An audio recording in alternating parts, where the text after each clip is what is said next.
Kami mengucap syukur terima kasih untuk berkat-Mu sepanjang malam hingga pagi ini Bapak. Kami boleh sehat, kami boleh ada di rumah-Mu, kami telah memuji Engkau Bapak. Kini saatnya Bapak kami akan mendengar sebagian dari firman yang akan disampaikan oleh hamba-Mu. Urapi hamba-Mu Bapak. Kami serahkan jam-jam berikut ini dalam pimpinan Roh Kudus-Mu. Hanya di dalam nama Tuhan Yesus. Saya percaya katakan amin. Haleluya. Kemudian bagi Tuhan kita. Haleluya. Salam saudara. Salam baik saudara, puji Tuhan. Kita akan mendengar sebagian firman Tuhan yang terambil di dalam. Saya bacakan dulu ya. Di dalam Matius 17 ayat 20 dikatakan bahwa dia berkata, salah satu firman Tuhan dikatakan bahwa dia berkata kepada mereka, karena kamu kurang percaya, sebab aku berkata kepadamu, sesungguhnya sekiranya kamu mempunyai iman sebiji sesawi saja, kamu dapat berkata kepada gunung ini, pindah dari tempat ini ke sana. Maka gunung ini akan pindah dan takkan ada yang mustahil bagimu. Lalu dalam Markus 5 ayat 25 sampai 34 dikatakan bahwa adalah di situ seorang perempuan yang sudah 12 tahun lamanya menderita pendarahan. Ia telah berulang-ulang diobati oleh berbagai tabib, sehingga telah menghabisinya semua yang ada padanya, namun sama sekali tidak ada faedahnya. Malah sebaliknya keadaannya semakin memburuk. Dia sudah mendengar berita-berita tentang Yesus. Maka di tengah-tengah orang banyak itu yang mendekati Yesus dari belakang dan menjamah jubahnya, sebab katanya, asal ku jamah saja jubahnya, aku akan sembuh. Seketika itu juga berhentilah pendarahan. Baik saudara, kita telah membaca dua firman Tuhan ini saudara. Dan poinnya apa saudara? Poinnya di dalam Markus 5 ayat 28 dikatakan, asal ku jamah saja jubahnya, maka aku akan sembuh saudara. Amin. Saudara, dari kedua firman yang telah kita baca di dalam Alkitab telah mengatakan bahwa ada beberapa kejadian dan ada kuasa di dalam iman walau sekecil biji sesawi. Amin saudara. Kita telah membacanya di dalam firman Tuhan, kedua firman itu. Jadi dengan iman sebiji sesawi maka akan terjadi suatu mukjizat yang luar biasa. Amin saudara ya. Dalam Markus 5 kita bertemu dengan seorang wanita yang telah mengalami pendarahan selama 12 tahun.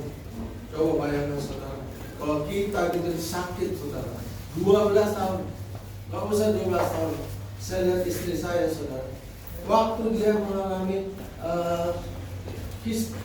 dua kali saudara, lahirin anak dua anak itu normal saudara. Tapi lahirin penyakit itu saudara, 2 kali disesar. Yaitu apa saudara? Pertama kista, ya, jadi sesar saudara. Lalu apa lagi saudara? Kistanya sudah dibuang, timbul lagi apa? Apa pun?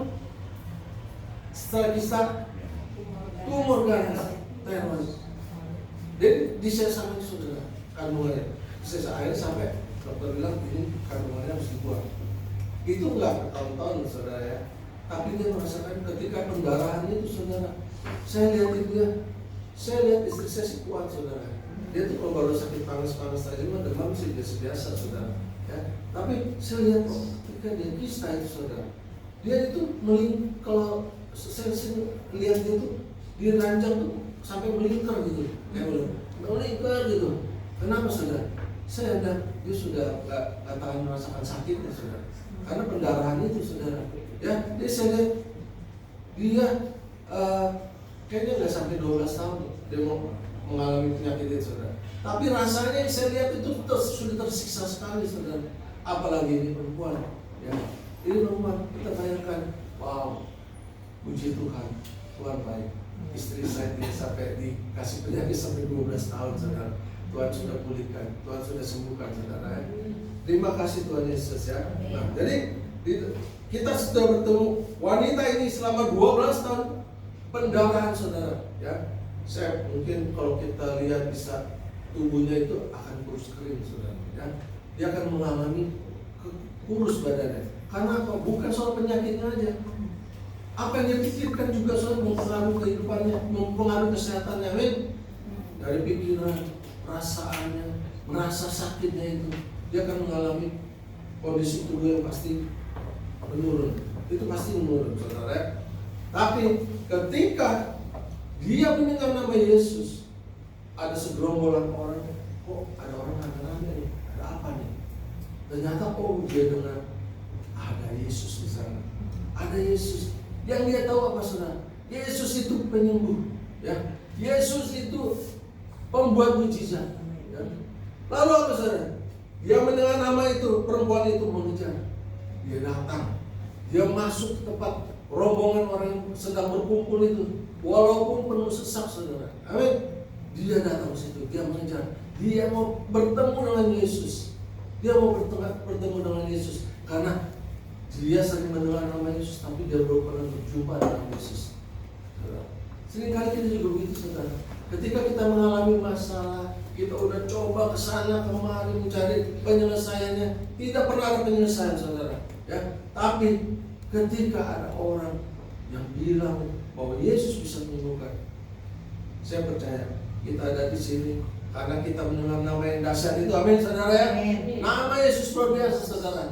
Kita datang pada Yesus. Jadi apapun masalah kita percaya Yesus adalah jalan keluar bagi masalah saudara dan saya. Amin, saudara. Perempuan itu mengejar Yesus di dalam suatu kerumunan yang begitu banyak orang. Dia percaya bahwa ketika dia berjumpa dengan Yesus, pasti akan terjadi sesuatu. Amin, saudara. Jadi apapun masalah kita, saudara ingat, Yesus penyembuh, Yesus membuat mujizatnya. Amin. Dia jalan keluar bagi masalah hidup dan saudara saya. Datang pada Yesus. Dia percaya bahwa ketika dia berjumpa dengan Yesus, sesuatu pasti terjadi. Amin. Mungkin masalah itu pun sedang terjadi pada diri kita, saudara ya. Ya, mungkin ada kita mengalami satu krisis kesehatan, krisis ekonomi, saudara ya.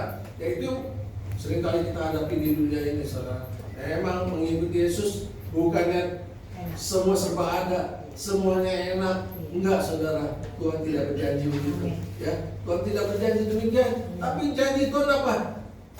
Aku beserta kamu. Aku beserta kamu. Apapun masalah kita, ingat Yesus beserta kita semua. Amin, saudara. Ya, dia percaya bahwa ketika dijumpai Yesus, sesuatu pasti terjadi. Jadi masalah kita masalah yang biasa, saudara ya.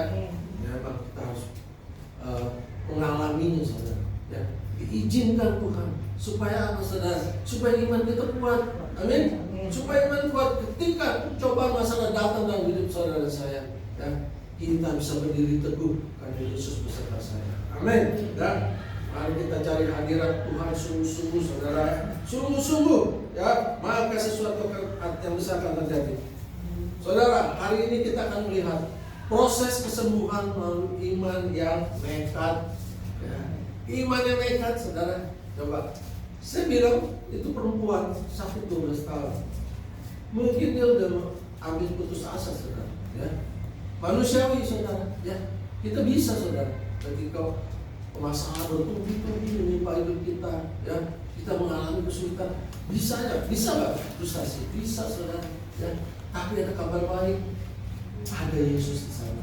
Ya, dia kejar. Dia kejar, saudara. Perempuan itu menderita 12 tahun.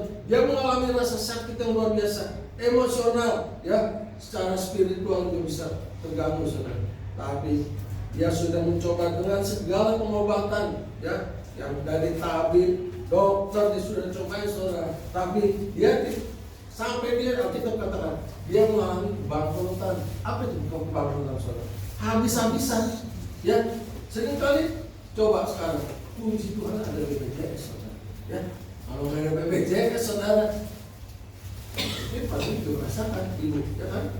Istri saya itu merasakan kalau kita tidak ada BPJS, wah, istri saya dioperasi, dibuang, ada tumor pelajaran tenggorokan, saudara. Itu kalau bayar ratusan juta, saudara. Ya, ratusan juta. Puji Tuhan, saudara. Tuhan kasih BPJS menolong kita, saudara ya. Dia mengalami sakit, dia sudah. Kalau kita ada satu cerita gini. Saya punya klien gunting rambut. Gunting rambut. Biasanya dia gunting rambut kan. Dia orang kaya, saudara, orang kaya. Nah, di sebelah sini, bentar. Terus saya lihat, wah rumahnya besar. Setiap tahun anak itu keliling dunia. Anak 4,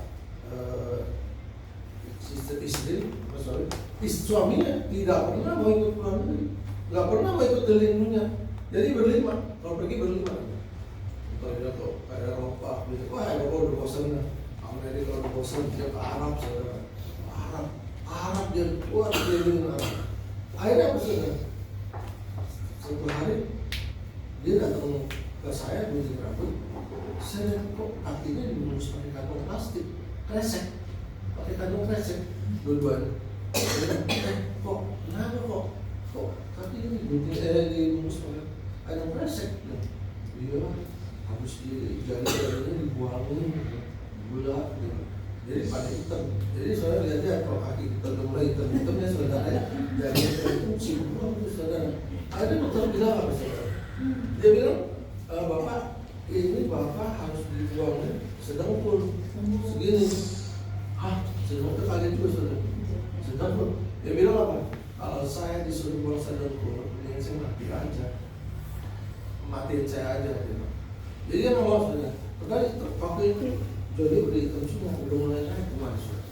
Dan jadi dokter bilang ya terserah Bapak, itu tidak kehendak Bapak. Akhirnya apa ya udah dioperasi saudara. Ini jarinya semua dipotongin. Yang udah itu udah hitam-hitam saudara. Udah dipotongin semua habis jadinya, tinggal tungkalnya aja gitu. Nah terus dia bilang telapak kakinya dibuka. Dibuka, ternyata itu nanas semua. Itu sakit sekali gitu. Itu nanas semua. Begitu dibuka, telapak kakinya tuh dibersihin kerok tuh, dibersihin kerok nanasnya. Lalu dia bilang, Steven, mau tahu nggak? Itu antibiotiknya buat itu 300 juta antibiotik buat itu, buat supaya nggak sakit. Tapi tetap masih sakit gitu. Udah ada dia pakai antibiotik, dia bilang kalau masih sakit. Terus saya bilang sama dia, kok mahal banget obatnya Pak? Iya. Kenapa kok nggak pakai BPJS aja kok? Apa jawab dia saudara? Dia bilang, ya BPJS kan buat orang nggak mampu gitu. Di situ saya bilang,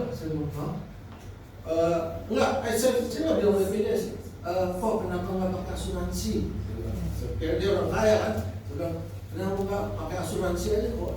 Dia bilang, ya asuransi kan buat orang yang nggak mampu. Saya bingung saudara. Ini orang kaya yang bodoh apa ya saya bilang ya. Udah itu udah. Saya bilang kalau gitu ya udahlah. Ya mungkin banyak duit ya. Jadi dia bisa bayar sekian ratus juta itu udah bisa. Ya itu saudara. Jadi kalau saya bilang kalau kita yang tidak punya uang banyak bisa miskin ya saudara. Bisa miskin. Bisa bangkrut saudara. Kalau nggak ada BPJS ya nggak bisa bangkrut. Bisa kita jual rumah, jual bandar kita, jual mobil. Untuk apa? Mengobatan sakit penyakit kita. Tapi puji Tuhan ada BPJS ya. Lalu di sini dikatakan setelah dia coba beberapa tabib, beberapa orang yang ngasih bilang dia pakai ini kan. Ternyata apa saudara? Semua itu nihil ya. Tidak ada kesembuhan ya, bahkan menjadi lebih buruk. Jadi kita lihat di sini Imamat 15 ayat 25 sampai 27 dikatakan bahwa apabila seorang perempuan berhari-hari lamanya mengeluarkan lelehan, yakni lelehan darah, dan bukan pada waktu cemar kain, atau apabila ia mengeluarkan lelehan lebih lama dari waktu cemar kainnya, maka selama lelehannya yang najis itu, perempuan itu adalah seperti pada hari-hari cemar kainnya, yakni perempuan itu dikategorikan perempuan yang najis, saudara. Perempuan najis. Setiap tempat tidur yang ditidurinya, selama ia mengeluarkan lelehan, haruslah baginya seperti tempat tidur pada waktu cemar kainnya, dan setiap barang yang didudukinya menjadi najis, sama seperti kenajisan cemar kainnya. Setiap orang yang kena kepada barang-barang yang itu menjadi najis. Kalau kita menyentuh barang-barang yang diduduki, kita menjadi najis orang. Dan ia harus mencuci pakaiannya, membasuh tubuhnya dengan air, dan ia menjadi najis sampai matahari terbenam. Jadi saudara apa? Ya, menurut kaum Lewi bahwa perempuan itu dikatakan dengan perempuan yang najis. Karena apa? Dia tidak berhenti melelehkan darahnya, saudara. Ya, pendarahan terus setiap hari pendarahan. Dia orang najis. Banyak dari kita saat ini berjuang dalam begitu banyak pergumulan hidup kita. Amin, saudara. Ya, memang kita enggak pendarahan, tapi kita ada masalah yang lain. Amin, saudara. Ya, entah itu keuangan, entah itu masalah rumah tangga, saudara. Amin. Ya, begitu banyaknya. Entah itu sakit penyakit.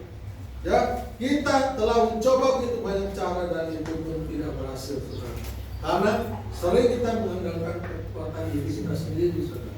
Ya, kalau orang kadang-kadang bilang gini, kalau belum terjedot, dia belum cari Tuhan.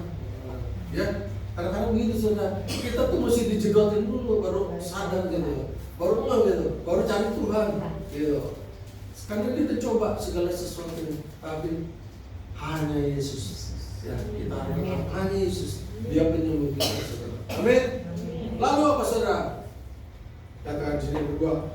Mujizat terjadi seketika. Di dalam Markus 5 ayat 27 dikatakan, dia sudah mendengar berita-berita tentang Yesus. Maka di tengah-tengah orang banyak itu, ia mendekati Yesus dari belakang dan menjamah jubahnya, saudara. Ya. Dengan iman yang nekat, saudara. Kadang-kadang kita bisa nekat, saudara. Kalau sudah mengalami ini mentok, jadi kita bisa nekat, saudara. Nah, kita lihat di sini bahwa perempuan ini sudah mencoba segala hal, akhirnya dia nekat, saudara. Di dalam kerumunan yang begitu banyak orangnya, wah, dia terobos, orang-orang itu dia terobos. Dia satu tujuannya, dia mau berjumpa dengan Yesus, saudara. Amin. Dia mau berjumpa dengan, dia muncul di belakang Yesus di antara orang banyak, saudara. Ya. Dia mempertaruhkan penolakannya, ya.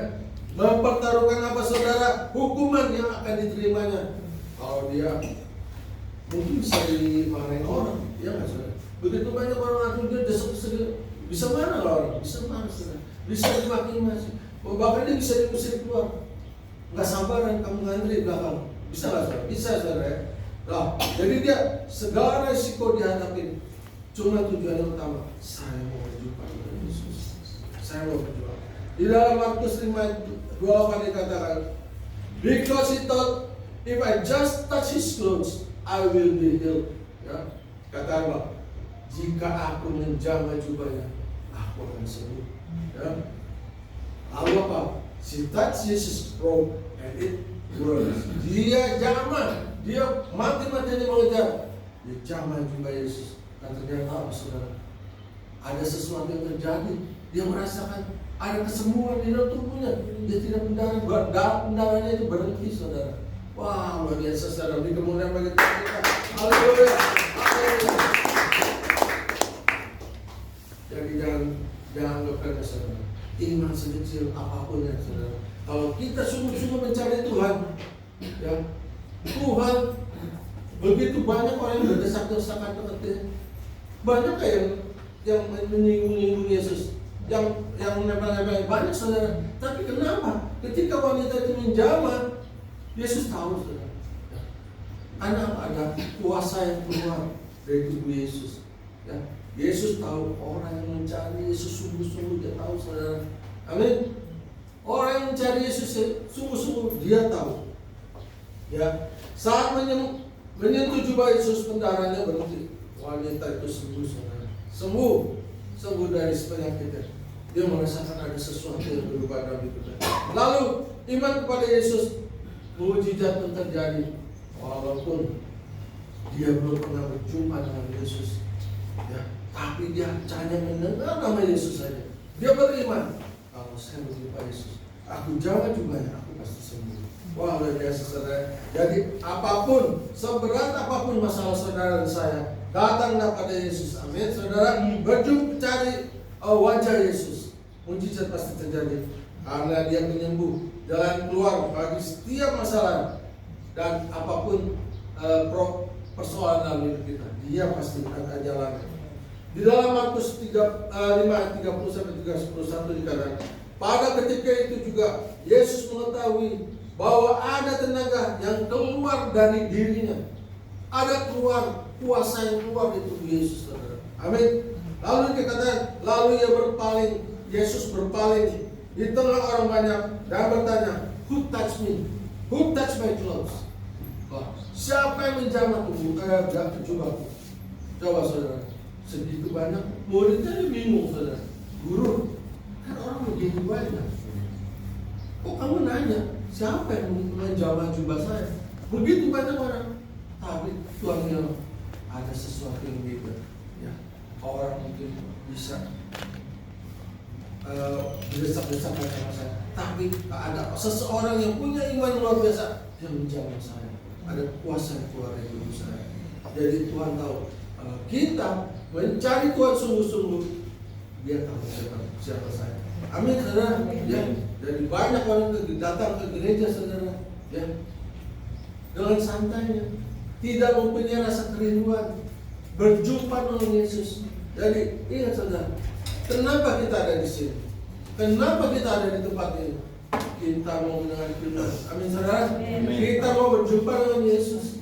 Kita percaya ketika kita mendengar firman, iman kita dikuatkan. Amin. Iman kita dikuatkan, saudara. Mungkin kita datang dengan lemah, dengan iman yang lemah, tidak ada pengharapan. Amin. Tapi ketika kita dengar firman di tempat ini, ada kuasa, saudara. Api Roh Kudus membakar saudara dan saya. Amin.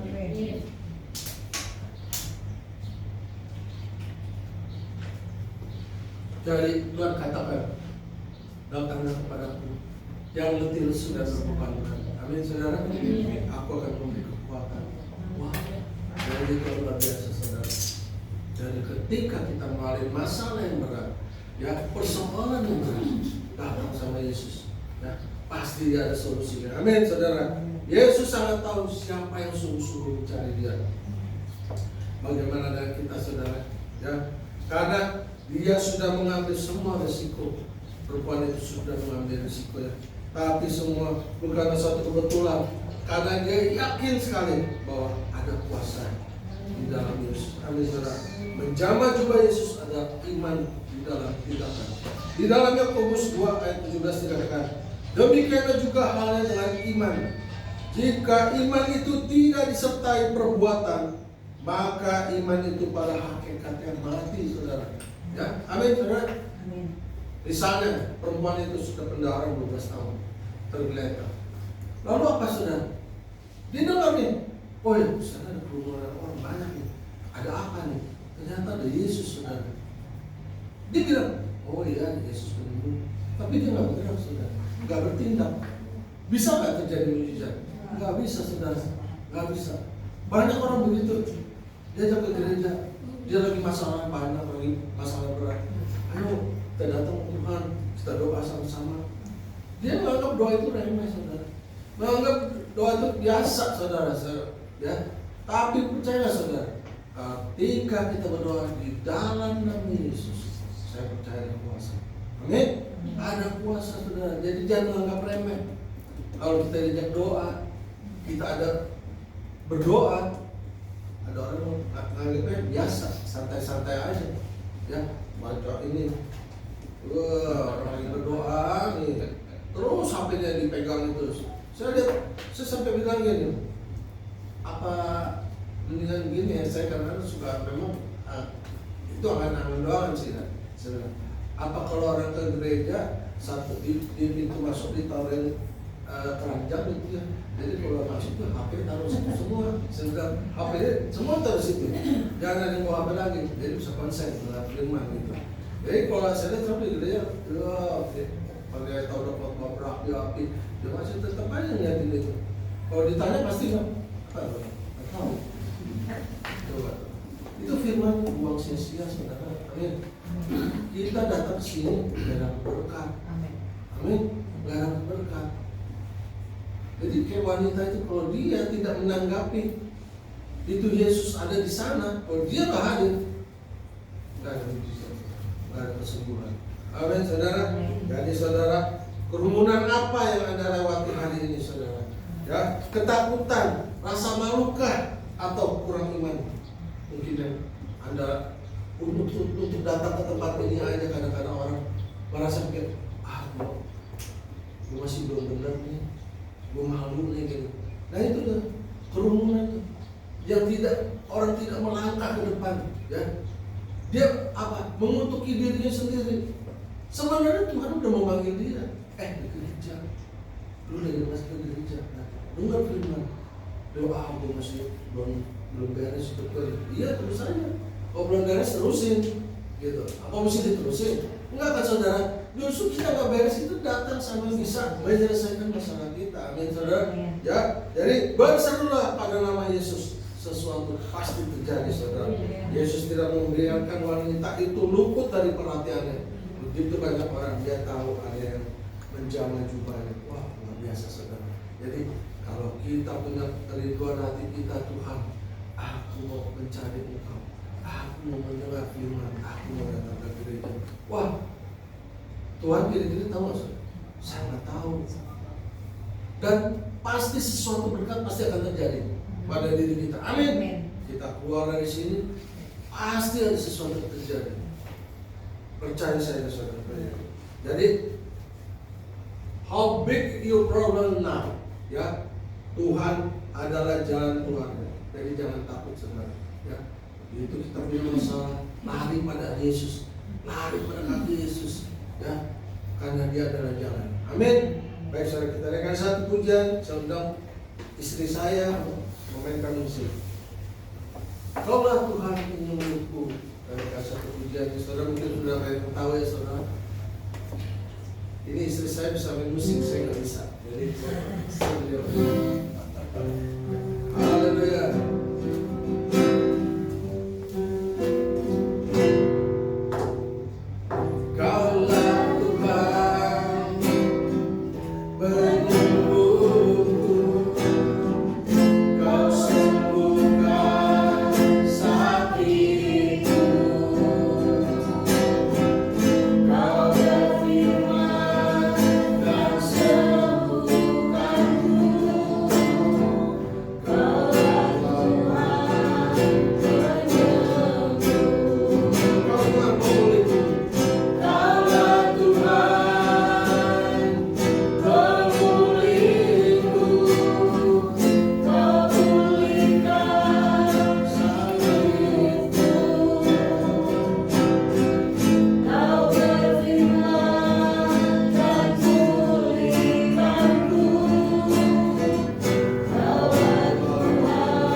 Terima kasih Bapa, terima kasih untuk firman-Mu hari ini.